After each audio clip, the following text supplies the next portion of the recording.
পানির দামে টমেটো কিনে 1 বছরের জন্য সংগ্রহ করে রাখবো টমেটো সস। এখানে 10 কেজি টমেটো কিনে আনা হয়েছে 15 টাকা কেজিতে। সেগুলোর বোটা ফেলে তারপর ধুয়ে সিদ্ধ বসিয়ে দিব। সম্মানিত দর্শক, আসসালামু আলাইকুম। আমি ফাতেমা বলছি নারায়ণগঞ্জ থেকে। সবাইকে ওয়েলকাম জানিয়ে শুরু করছি নতুন আরও একটি লাইফস্টাইল ব্লগ। আশা করছি পুরো ভিডিওটি শেষ পর্যন্ত দেখবেন, ইনশাআল্লাহ ভিডিওটি আপনাদের কাছে ভালো লাগবে। তো এই যে এভাবে বোটা ফেলে নিলাম, তারপর হচ্ছে আমি ধুয়ে নিব। এগুলো কোনো কাটাকাটির ঝামেলা করতে হবে না। এইভাবে ধুয়ে তারপর হচ্ছে একটি পাতিলে আমি সিদ্ধ বসিয়ে দিব। রাত্রে এই কাজটা আমি করছি, আর ঠান্ডা হয়ে যাওয়ার পরে তো ব্লেন্ডার করতে হবে। এই জন্য রাতে সিদ্ধ বসিয়ে দিবেন, সকালে ব্লেন্ডার করে ফেলবেন। তাহলে আপনাদের কাজ অনেকটা আগানো থাকবে আর সুন্দরও হবে, কারণ গরম জিনিস ব্লেন্ডার করলে ব্লেন্ডার নষ্ট হয়ে যায়। তো এই জন্য এই বুদ্ধি করে কাজটা রাতেই করে রাখবেন। কাটাকাটির ঝামেলা ছাড়াই কিন্তু আপনারা সিদ্ধটা এভাবে বসিয়ে দিতে পারবেন। দেখুন আমি এক পাতিলা সিদ্ধ বসিয়ে দিয়েছি। বেশ কিছু পানি দিয়ে সিদ্ধটা দিচ্ছি, কারণ পরে যেন কাঁচা পানি দিয়ে ব্লেন্ডার করতে না হয়। পানির পরিমাণ বেশি থাকলে কোনো সমস্যা নেই, একটু জাল প্রয়োজনে বেশি দিবেন, তাহলেই ঠিক হয়ে যাবে। তো দেখুন সিদ্ধ তো বসিয়ে দিলাম, আর সুন্দর মতো কিন্তু সেদ্ধ হয়ে গেছে। আমি এইভাবেই রেখে দিব। সারা রাত থাকার কারণে ঠান্ডা হয়ে গেছে। সকাল ঘুম থেকে ওঠে এরপর সকালের নাস্তা বানিয়ে নিলাম। নাস্তা খাওয়া দাওয়া শেষ করে তারপর শুরু করে দিব টমেটো সস বানানোর কাজ। তো দেখুন রুটিগুলো কিন্তু আগে থেকেই বেলা ছিল, তো সেই রুটিগুলো এখন ভেজে নেওয়া হচ্ছে। আর এইভাবে করে টমেটো তারপর হচ্ছে ডিম দিয়ে এই ভাজিটা করে নিব। এই ভাজিটা আমরা প্রায়ই কিন্তু রুটির সাথে খাই। তো দেখুন এই যে প্রথম পেঁয়াজটাকে ভেজে নিয়ে সাইড করে এরপর হচ্ছে ডিমটাকে এইভাবে ভেঙে জোড়া জোড়া করতে হবে। তারপর একটু মরিচের গুঁড়া, একটু চাইলে ধনিয়া গুঁড়া ইউজ করতে পারেন, না দিলেও সমস্যা হবে না। তারপর টমেটো কুচানো দিয়ে দেওয়া হলো, লবণ, তারপর হচ্ছে ধনিয়া পাতা দিয়ে মিশিয়ে নিলেই কিন্তু হয়ে যাবে। চা বসানো হলো। তো এই তো ভাজিটাও কিন্তু হয়ে গেল। তো এভাবে সকালের নাস্তা খাওয়া দাওয়া শেষ করার পরে চলে আসলাম ওই টমেটো ব্লেন্ডার করার জন্য। দেখুন ঠান্ডা হয়ে কিন্তু গেছে। তারপর হচ্ছে এইভাবে করে আমি এই তো ব্লেন্ডার করে নিচ্ছি। তারপর হচ্ছে সুন্দর একটি আইডিয়া পেয়ে যাবেন। এতগুলো ওই যে ছোট যে ছাঁকুনি আছে যেগুলো দিয়ে চালের গুঁড়ি ছাঁকা হয়, চাইলে সেটি দিয়েও ছেঁকে নিতে পারেন, তবে একটু সময় বেশি লাগবে। আর এটা দিয়ে ছাঁকলেও কিন্তু সমস্যা নাই, কোনো ধরনের ছাপা বা টমেটোর কোনো দানা থাকবে না। তো এইভাবে করে আমি সহজে ছেঁকে নিতে পারছি। আর দেখুন এই যে সাবাটা আলাদা কিন্তু থেকে গেল। এইভাবে বাড়ি দিলেই কিন্তু সুন্দর মতো পড়ে যায় পানিটা।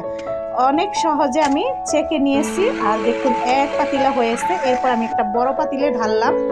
তো এভাবে করে ভারী দিলে কি সুন্দর পড়ে যাচ্ছে দেখুন। তো এইভাবে আপনারা ছেঁকে নিতে পারবেন। আর চাইলে আপনারা ওই ছাঁকুনি দিয়ে, মানে যেটা দিয়ে চালের গুঁড়া ছাঁকা হয়, সেটি দিয়েও ছেঁকে নিতে পারেন, এই আর কি।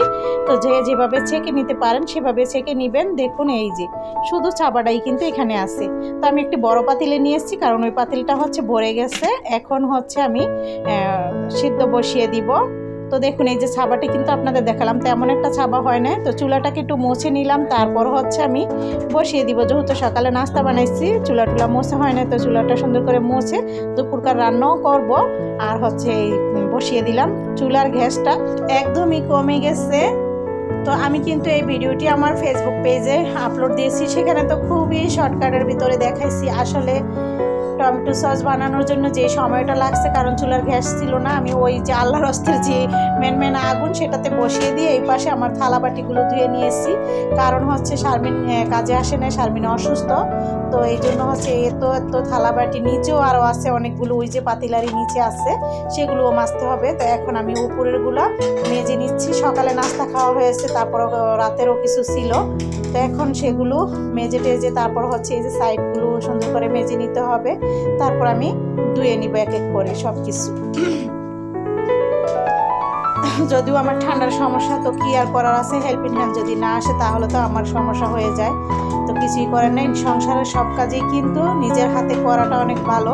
তবে ওই যে অসুস্থতার কারণে কিন্তু আমরা পারি না সেরকমভাবে হেল্পিং হ্যান্ডদের দিতে হয়। ঠান্ডা পানি টানি লাড়া নিয়ে একটু সমস্যা। তো যাই হোক, তা কী কী দিচ্ছি ওই টমেটো সসে সেগুলো দেখিয়ে দিচ্ছি। এই তো এখানে দিয়ে দিচ্ছি লাল মরিচের গুঁড়া, তারপর পরিমাণ মতো লবণ। যেহেতু এখানে 10 কেজি টমেটো সসের পিউরি, তো সেই আন্দাজ মতো কিন্তু এখানে দিতে হবে। এখানে আমি দিয়েছি 1 কেজির মতো চিনি, মানে এই যে একবার দিয়েছি পরে আবার দিয়েছিলাম, তো এই জন্য আর কি বললাম। ভাবছিলাম যে 1 কেজি দিতেছি এখানেই হয়ে যাবে, পরে আবার দেখছি না আরও লাগছে। যাই হোক, তারপর তো এই যে রান্না বসিয়ে দিলাম, রান্নাও করতেছি। লাইনের গ্যাসে একদমই আগুন নাই, তো এই জন্য হচ্ছে আমি কারেন্টের চুলায় রান্নাটা করব। আর ওই তো বসিয়ে দিয়েছি সিম সিদ্ধ, আর হচ্ছে টমেটোর যে পিউরিগুলো সেগুলো হতে থাকুক, কিছু করার নাই। তো এই তো খাসির মাথা দিয়ে হচ্ছে রান্না করব মুগ ডাল, আর এই চিংড়ি মাছ দিয়ে লাউ দিয়ে রান্না করব, আর সিম ভর্তা করব। তো ভিডিওটা ছিল কালকে আমি ভিডিও আপলোড করতে পারি নাই, এডিট করে রেখে দিয়েছিলাম। আসলে ভয়েস দেওয়াটা অনেক ব্যাপার স্যাপার আছে, তো সময়ের কারণে ভয়েস দিতে পারি নাই, তাই হচ্ছে আমি কালকে ভিডিও আপলোড দিতে পারি নাই। আজকেও অনেকটা লেট হয়ে যাচ্ছে। তো যারা নিয়মিত আমার ভিডিও দেখেন তারা কিন্তু আমার ভিডিওর অপেক্ষায় থাকেন, আমাকে কমেন্ট করছেন। একদিন ভিডিও না দিলে কিন্তু আমাকে কমেন্ট করে জানান যে কেন আপু ভিডিও দেন নাই। তো এরকম আর কি, আমার আপুদের সুন্দর সুন্দর কমেন্ট করে আমার কাছে অনেক ভালো লাগে, তাদেরকে অসংখ্য ধন্যবাদ। এই তো এখানে গরম মশলার গুঁড়ো দিয়েছিলাম। তারপর হচ্ছে এই যে এখান থেকে আমি লবণ আর চিনি বের করে নিলাম। ওই যে বললাম যে চিনি আরও লাগবে, তো এই জন্য আর কি সেগুলো আবার বয়ামে ভরবো। প্যাকেটের যে জিনিসগুলো বয়ামে রেখে দিই, তারপর আবার শেষ হয়ে গেলে আমি ভরে নিই এইভাবে। তো ওই তো আমি ভরে নিয়েছি। তো এই যে চিংড়ি মাছগুলো কিন্তু ভেজে নিচ্ছি। এখানে 6টা বড় চিংড়ি মাছ, আর লাউটা হচ্ছে ভাগার দিয়ে নিয়েছি। তারপর ওই ভাজা চিংড়ি মাছটা দিয়ে দিলাম। আর এই তো এখানে আমি হচ্ছে ওই সিদ্ধ করা যে সিমটা রেখে দিয়েছিলাম, তো সিমটাও ভাগার দিব। ভাগার দিয়ে যেটাকে গুতানো ভর্তা বলে, মানে ঢাল ঘুটনি দিয়ে হচ্ছে থেতু করে ওই ভর্তাটা করা হবে, কোনো পাটায় বেটে না। তো বাগার দিয়ে যেটা সিম ভর্তা হয় সেই ভর্তাটাই করতেছি। মরিচটাকে হাত দিয়ে এভাবেই গুঁড়ো করে দিলাম। তো আমি হচ্ছে ওই সস যে পাতিলটা সেটা নামিয়ে ভাত বসিয়ে দিয়েছি, কারণ দুপুরে তো সময় মতো খেতে হবে 2টার ভিতরে সবার। যাই হোক, এই জন্য আমি সেটা আবার পরে করব। বাকি কাজটা যতটা হয়েছে সেরকম হয় না, বিশেষ হয়েছে আগুন ছিল না, নয়তো কিন্তু এতটা সময়ও লাগতো না সসটা হতে। তারপর হচ্ছে এই যে এক পদ রান্না হয়ে যাওয়ার পর আবার এই চুলা এটা নিয়ে আসলাম আর বসিয়ে দিলাম ওই টমেটো সস যে পিউরিটা সেটা আবারও বসিয়ে দিয়েছি চুলাতে। আর এই পাশে কিন্তু আমি রান্নাগুলো করে ফেলতেছি। তো আমি একভাবে দেখাইনি, কারণ আমি পেজে দিয়েছি। এইভাবে আমি যা যা রান্না করলাম, যেরকমভাবে যা কিছু করছি সেইভাবেই আপনাদের সাথে শেয়ার করছি। তো দেখুন এই যে এখন হচ্ছে অনেকটাই বলক আসছে, কারণ আজান দিয়ে দিছে, তারপর তো চুলার গ্যাস বেড়ে যায়। তো এই কারণে এখন হতে তেমন একটা সময় লাগবে না। আশা করছি আমার রান্না হতে হতে হয়ে যাবে।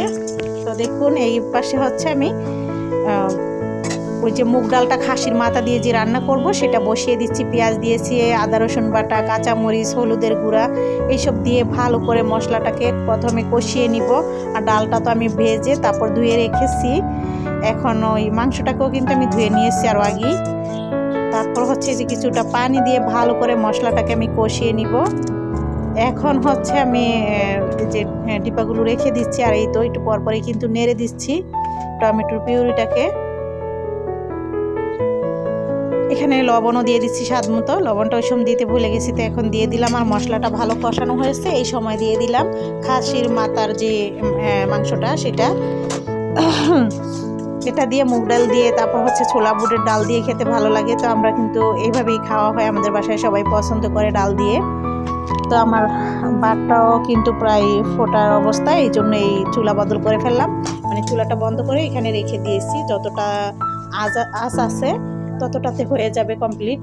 তো এই তো এখন হচ্ছে দিয়ে দিব ওই ডালটা, মানে মাংসটা কিন্তু অফ ক্যামেরায় কষিয়ে নিয়েছি, তারপর ডালটা দিলাম। ডালটা দেওয়ার পর আবার জলের পানিটা দিয়ে দিচ্ছি, যতটা পানি লাগে সিদ্ধ হতে সেটা বুঝে এখানে আমি পানিটা দিয়ে দিয়েছি। আর দেখুন অনেকটাই শুকিয়ে কিন্তু টমেটোর পিউরিটা কমে আসতেছে, যেহেতু এখন চুলার গ্যাসটা আস্তে আস্তে কিন্তু এখন বাড়ছে ভালোই। তো আগুন থাকার কারণে এখন হয়ে যাইতেছে, কি সময় লাগতেছে না, অতক্ষণ কিন্তু কিছুই হয় না, বসিয়ে রেখে দিয়েছিলাম। যাই হোক, বুঝতেই পারছেন আমি তো রান্না বান্নাগুলো করেও ফেললাম এই ফাঁকে।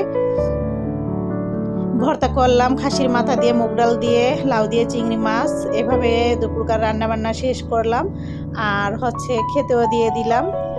তো এখানে এখন আমি ওই টমেটো সসটা একটু মন দিয়ে সব কিছু করব, কারণ এই সময় দিয়ে দিলাম হচ্ছে সাদা সিরকা বা যেটাকে ভিনেগার বলেন, সেটা দিলেই হবে। তো এই যে অনেকটাই কমে গেছে, অর্ধেক পাতিলা হয়ে গেছে, এক পাতিলার অর্ধেক পাতিলা হয়ে গেছে পানিটা শুকিয়ে। তারপর আমি এই কর্নফ্লাওয়ারটা পুরোটাই দিব, যদিও আমি প্রথম দিইনি, পরে আবার দিয়েছিলাম। তো পুরো ওইরকম এক দিতে হয়েছে, যেহেতু 10 কেজি টমেটোর পিউরি। তো আপনারা যে যেরকম বানান সেই আন্দাজ বুঝে দিবেন। তো দেখুন আমি এখন গুলিয়ে দেওয়ার পর অনেকটা ঘনত্ব হয়ে গেছে। আর এখানে আমি হচ্ছে 1 বোতল যে টমেটো সস সেটা ঢেলে দিচ্ছি, কারণ হচ্ছে এটাতে একটা মেডিসিন আছে, এইটা যদি আপনারা দেন তাহলে 1 বছর রাখতে পারবেন।